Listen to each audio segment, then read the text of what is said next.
येत्या 25 जुलै रोजी होणारी आषाढी सोहळा, त्या सोहळ्यानिमित्त भाविक आता दर्शनाला लागलेले आहेत। विठुरायाच्या दर्शनासाठी लाखो भाविक पंढरपुरात येताना दिसत आहेत।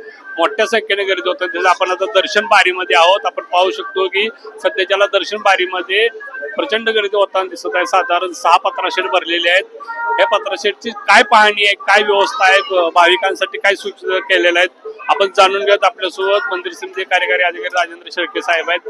साहेब, काय काय सुविधा केल्या आहेत, कशा पद्धतीने वारीचं नियोजन केलेलं आहे? लाखोंच्या संख्येने भाविक आता या पंढरी नगरीमध्ये दाखल झालेले आहेत। आपण पाहतोय की दर्शन रांग आज 7 पत्राशेड भरलेले आहेत। मंदिरे समितीमार्फत एकूण 18 पत्राशेडची निर्मिती केलेली आहे आणि हे सर्व पत्राशेड वॉटरप्रूफ आहेत।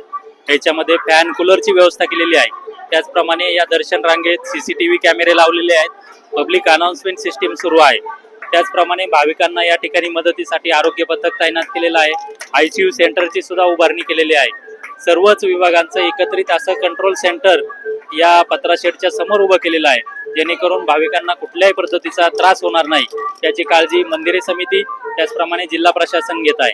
मंदिरे समितीमार्फत भाविकांना शुद्ध पिण्याचं पाणी असेल, चहा, खिचडीचं वाटप या ठिकाणी सुरू झालेलं आहे।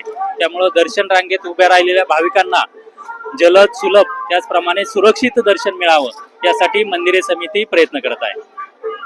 पत्राशेड आता ही शेवटची वारी असेल, पुढच्या वर्षी सभा मंडप होतोय, आपलं दर्शन मंडप होतोय। निश्चितच आपण शासनाच्या माध्यमातून 129 कोटीचा दर्शन मंडप त्याचं काम सुरू आहे। निश्चितच पुढच्या वारीपर्यंत त्याचं काम होऊन त्या ठिकाणी आता जे पत्राशेड्स आहे त्याच्याऐवजी दर्शन मंडपातून आपण पुढच्या वेळेस भाविकांना दर्शन देणार आहोत। तर भाविकांच्या सुखसुविधेसाठी मंदिर प्रशासन सज्ज होताना दिसत आहे। दर्शन बारीतून जगदीश डांगे, LS मराठी।